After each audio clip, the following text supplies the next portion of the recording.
Y atención también a lo siguiente, la Fiscalía arremetió contra el fallo de la Corte de Apelaciones de Antofagasta que declaró ilegales las escuchas telefónicas de Josefina Uneus, todo esto en la investigación del caso Procultura.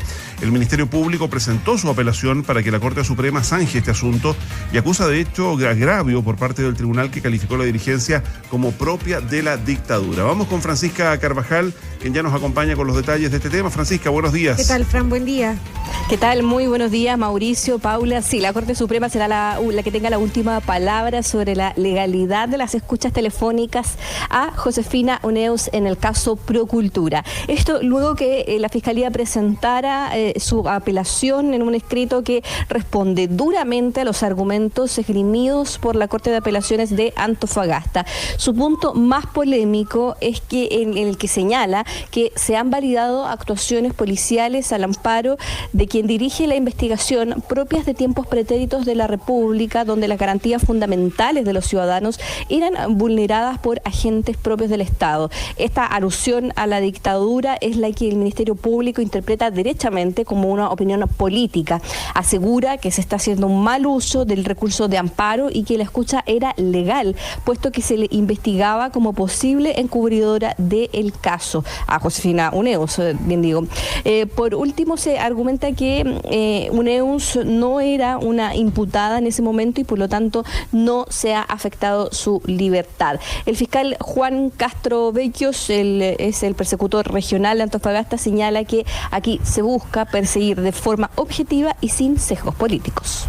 La función del Ministerio Público, y en este caso particularmente de la Fiscalía Regional, es siempre investigar todos los hechos que puedan ser constitutivos de delito y la participación de cualquier persona que pueda tener responsabilidad en los hechos a cualquier título que sea, con absoluta prescindencia de la calidad de la persona, de la ideología o de su condición. Ya, ahí está el fiscal. Vamos a estar hablando en el fondo también de lo que pide en concreto el Ministerio Público y de lo que podía otorgar en esta apelación la Corte Suprema, Fran, pero primero quedémonos con el gobierno, que en el fondo sigue con esta estrategia en la que intenta sacar el caso Procultura de la moneda. Ayer fue el ministro del Interior el que de alguna manera vuelve a delinear esa bajada que ya decía yo, intenta el Palacio de la Moneda.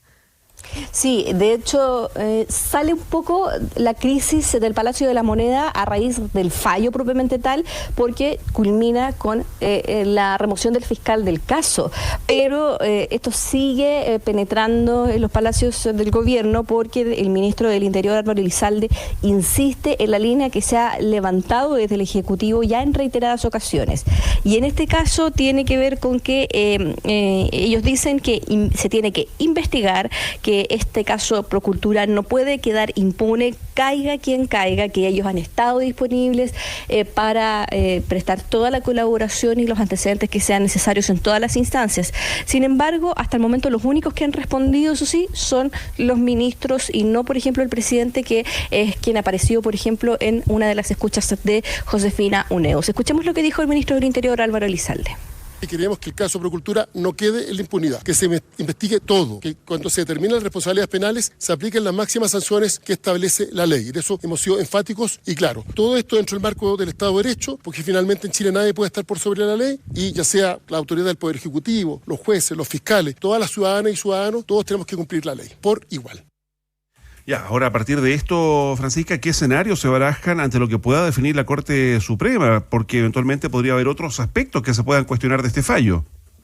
Sí, absolutamente. Un punto que, por ejemplo, se cuestiona también en la apelación que presenta el Ministerio Público es la que alude directamente a la Policía de Investigaciones, diciendo textualmente que decía el fallo de la Corte de Apelaciones: resulta chocante aceptar que los funcionarios policiales fueran incapaces de descubrir que se trataba de una voz femenina y no masculina. Las explicaciones que fueron dadas subestiman la inteligencia no solo de los juzgadores, sino que de cualquier ciudadano de la República. ¿Y a qué se refiere esto? Al punto en el que el teléfono de Josefina Uneus es pinchado a raíz de que figuraba a nombre de Alberto Larraín. Y cuando las policías lo escuchan y se dan cuenta de que no era Alberto Larraín, sino que era Josefina Uneus, la escucha telefónica sigue, se hace la transcripción y se incorpora de todas formas a la carpeta investigativa.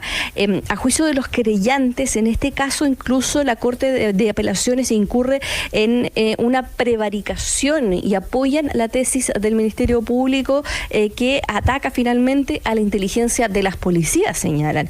Escuchemos lo que dijeron Pablo Tolosa y Nubia Vivanco. Coincidimos plenamente con lo señalado en ese recurso por parte del Ministerio Público. Esperamos que la excelentísima Corte Suprema, conociendo de los recursos de apelación, los acoja y declare que las intervenciones telefónicas se encontraron acorde a derecho. Un acto constitutivo de prevaricación por parte de los ministros de la Corte de Antofagasta, toda vez que lo que correspondía a un recurso de protección y no un recurso de amparo. Los recursos de amparo son recursos constitucionales que resguardan la vulneración al bien jurídico, las garantías constitucionales de la libertad y de la integridad física, de la seguridad de las personas. Bueno, y a propósito del contenido de la apelación de la Fiscalía ante la Corte Suprema, Fran, con esos términos que tú ya nos has detallado y que hemos estado describiendo, se abre todo un debate legal sobre si el fallo se ajustó estrictamente a aspectos jurídicos o abundó en demasía, por ejemplo, en ciertos calificativos, o si esos calificativos desestiman o perjudican los otros argumentos jurídicos. Y ahí lo que yo te preguntaba antes es qué es lo que puede decidir la Corte Suprema. En concreto, qué está pidiendo la Fiscalía y qué puede otorgar el máximo tribunal. Bueno, hay opiniones divididas respecto a cómo puede funcionar este amparo o seguir adelante. Esto tiene que ver con que ¿era legal o no la escucha? Algunos coinciden en que era ilegal la escucha por el error que tenía que ver con el nombre de Alberto Larraín o no. La mayoría coincide en que era ilegal y que el amparo en ese sentido estaba correctamente presentado. Pero, ¿en qué coinciden también algunos expertos? En que las expresiones de la Corte de Apelaciones que aluden a la dictadura son una opinión y no son un argumento jurídico, y eso perjudica el amparo. Entonces, ¿qué es lo que va a pedir la Fiscalía? Que la Corte Suprema, en primer lugar, revoque la resolución de la Corte de Apelaciones y declare legales las pruebas, las diligencias investigativas, en este caso, las escuchas a Josefina Uneus, pero además va a pedir que se invalide los considerandos de la resolución que contienen estas opiniones personales o políticas, haciendo uso de sus facultades disciplinarias. Entonces puede pasar, 1, que se revoque, 2, que se mantenga el recurso de amparo, o 3, que solo se modifique la sentencia y que se eliminen estos párrafos que aluden a la inteligencia de la policía, que aluden a la dictadura, por ejemplo, y que se corrija más que nada en forma esta resolución. El escenario está abierto, el abanico de posibilidades está abierto, puede ser más de una posibilidad, puede ser una corrección del fallo, además de una revocación o de una confirmación de esta resolución. Lo que sí va a haber que esperar, porque la Corte Suprema está con tiempos un poco más prolongados en el caso de los amparos, así que no antes de una semana vamos a tener una audiencia y resolución respecto a este tema. Ya pues, Francisca Carvajal, como siempre, muchísimas gracias. Buenos días. Chao, Fran. Muy buenos días. Buen día.